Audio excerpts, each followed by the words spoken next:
Hello, where we are going to be busting out some big-time artillery to solve polynomials. Our goal this lesson will be to solve polynomials, and some people say it takes a little more skill, takes some powerful high explosives to solve these problems. So basically, there's three basic steps to solving polynomials, and this will be the artillery we use in this lesson. Step number one is to get everything to one side. Get everything to one side. And you'll know that you have everything to one side when it equals 0. On one side, you'll basically have blah, blah, blah, blah equals 0.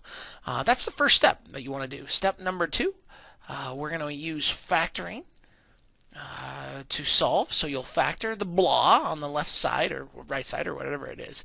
And then step number three will be to set each parenthesis, set each factor or parenthesis, factor, equal to 0 and solve. Equal to 0 and solve.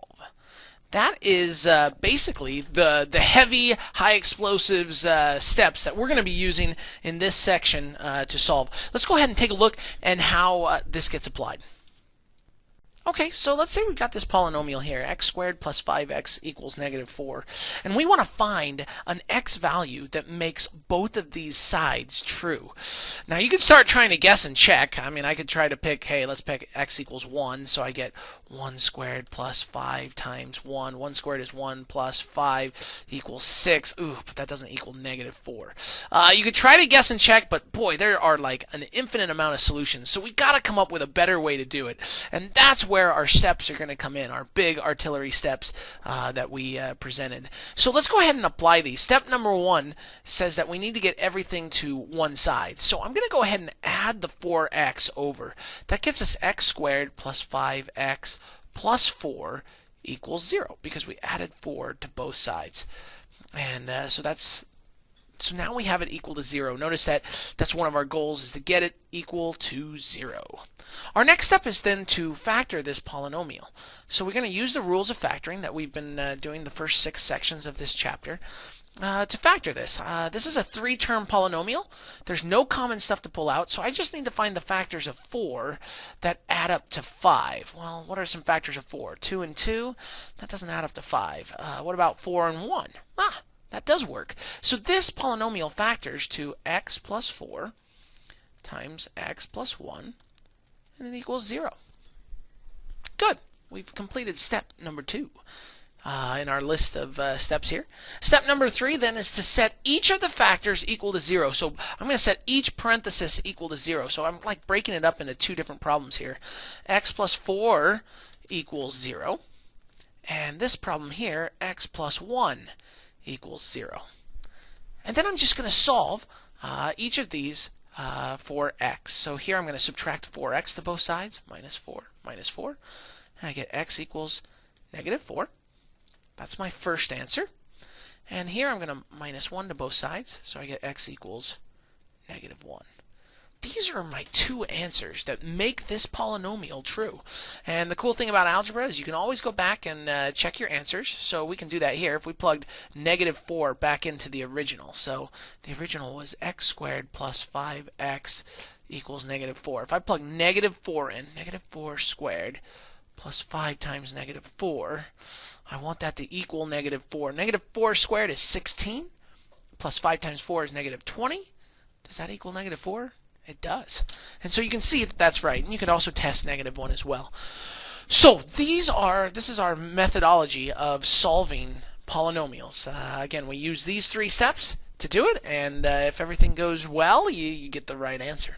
Let's go ahead and try another one. Okay, so the one thing about these rules is that step number 2, you got to know how to factor. So if you're struggling with factoring, you may want to wait on this lesson and really go back and make sure you have mastered factoring, because if not, this is going to, I mean, because this artillery, these steps require factoring, you're not going to be able to do it if you can't factor. So again, that's why we spent the first 6 sections on factoring. Let's try this one here. We've got x cubed plus 4x, that should say 4x squared, sorry. 4x squared minus 9x equals 36. Again, I'm going to apply the first rule, which says to get everything to one side, I'm going to subtract 36 to both sides. So I get x cubed plus 4x squared minus 9x minus 36 equals 0. Okay, sweet. My next step then here is to factor, which this is a 4-term polynomial. And with 4-term polynomials, we cut the problem right in half. On the left side, we're going to take out x squared, leave me with x plus 4. On the right side, ooh, what's the common stuff? It looks like negative 9. I factor out negative 9, leaving me with x plus 4. And I pull out the common parenthesis, just like we've done in all the last videos. And what's left over? X squared minus 9. Now I ask myself the last question. Have I done all the factoring? Is there anything else that can be factored? And some alarms should go off here. This does factor more. This right here is a perfect square. And it factors down to x plus 3 and x minus 3. That equals 0. Okay, now that we have completely factored, that's step 2, we can now set each factor equal to 0. So I'm going to set this one equal to 0. So I get x plus 4 equals 0. This one to 0 equal to 0, x plus 3 equals 0. And this one equal to 0, x minus 3 equals 0. And then I solve each one. So here I'm going to minus the 4. X equals negative 4. X equals negative 3. And x equals 3. And this is our solution. Notice, this is interesting, we can actually introduce a law here. One of the laws, it's called the first fundamental theorem of algebra, states that whatever the degree is of the polynomial, the degree equals how many solutions you will have. Notice that on this one, we had a degree 3, and how many solutions did we end up with? You bet, 3 solutions. So, and on the last one, it was a degree 2, and we ended up with 2 solutions. So again, we're applying these rules, and if you can apply these 3 rules, then you can solve any polynomial you need to. Let's try one more. Okay, so here's a polynomial, 9x squared minus 20 equals 5. We could, before we even start, we could identify how many solutions this is going to have. Again, it's always going to be the degree of the polynomial, the highest power. So this has a power 2, so we're looking for 2 solutions here. Step number 1, get everything to one side. So I got to get this 5 over, so I'm going to minus the 5. So I get 9x squared, and when I minus 5 from both sides, I'm going to get minus 25 equals 0. That's step number 1. Always get everything to one side. Get it equal to 0. Step number 2 is to factor. Now, this is a 2-term polynomial, and it looks like it's got perfect squares in it. Yep, this is going to be 3x. That's the square root of it. And that's going to be 5. And it's subtraction. So we can factor this to 3x and 3x.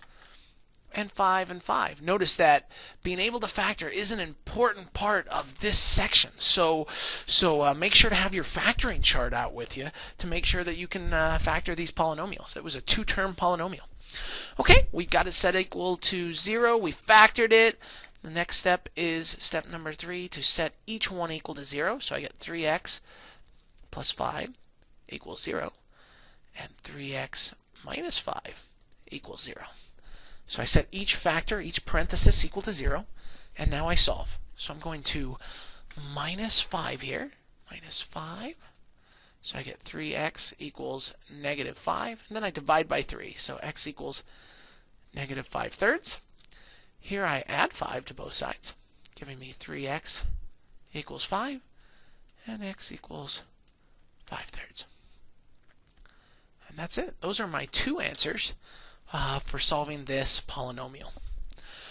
Okay, I've run you through 3 problems. You've seen the artillery steps here. You're going to go ahead and let's give you some sample problems to see if you can go through and work out some problems. Here we go. Actually, I lied. I wanted to do one more here, just for fun, just to make sure that you review the AC rule, because AC rule is also important. If I was doing this problem here, again, I need to get everything to one side. I want to solve, so I'm going to subtract the 8x. I get 3x squared minus 8x plus 4 equals 0. Again, we just subtracted 8x to both sides. Okay, now I want to go ahead and work on factoring. This is a 3-term polynomial, but the first value is not equal to 1, so we got to apply the AC rule. Remember, we take the first value times the last value, and we get 12. I want to find the factors of 12 that add up to negative 8. Okay, so let's list the factors of 12. There's 12 and 1, there's 3 and 4, there's 6 and 2.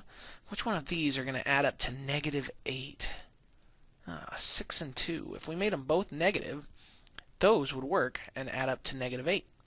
Okay, so remember in the AC rule, we then rewrite the polynomial, 3x squared, and instead of writing the middle term, we write in our new factors that we found, and then go back and add in the last one. We create a 4-term polynomial, and this 4-term polynomial is going to allow us to factor by grouping. So we cut this problem right in half. And here I can factor out what out of the left side? It looks like I can factor out a negative 3x. Sorry, not a negative 3x, just a 3x. We factor out a 3x. This leaves me with x minus 2. Here we factor out a negative 2, leaving me with x minus 2. And so to finish the factoring, we pull out the common parenthesis and write down what's left over, 3x minus 2. This is completely factored. Again, I wanted to go over this problem just because I wanted you to once again see the AC rule. We've done it just about every section here, but I want to make sure it's fresh in your mind. Now that I have factored this, we're going to set each parenthesis equal to 0. That's step number 3. Set each factor equal to 0. So we got x minus 2 equals 0.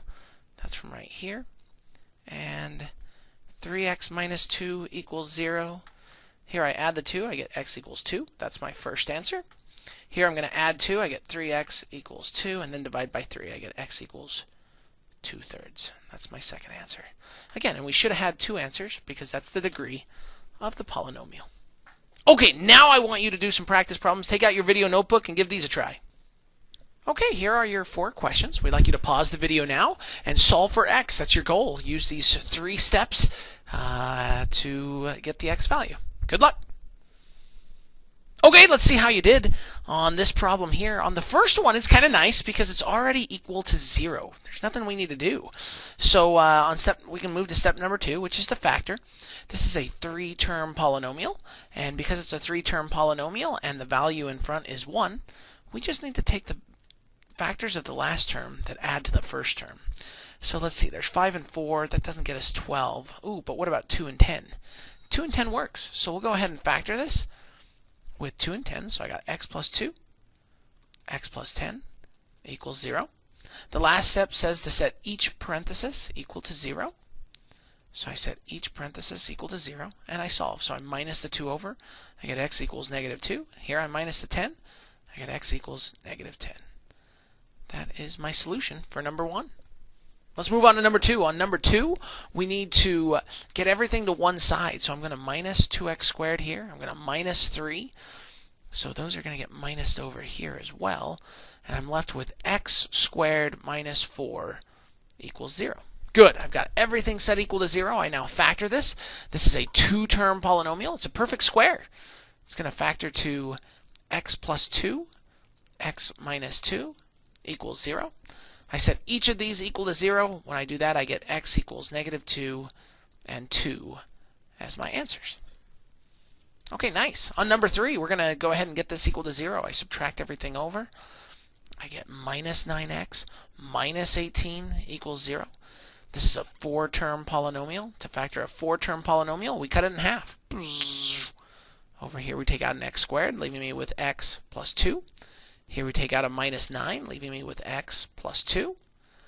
And so we pull out the common parenthesis, these, and we're left with x squared minus 9, which that actually factors more. So I get x plus 2 x plus 3 and x minus 3 equals 0. The last step then is to set each of these parentheses equal to 0. So I get x plus 2 equals 0, x plus 3 equals 0, x minus 3 equals 0.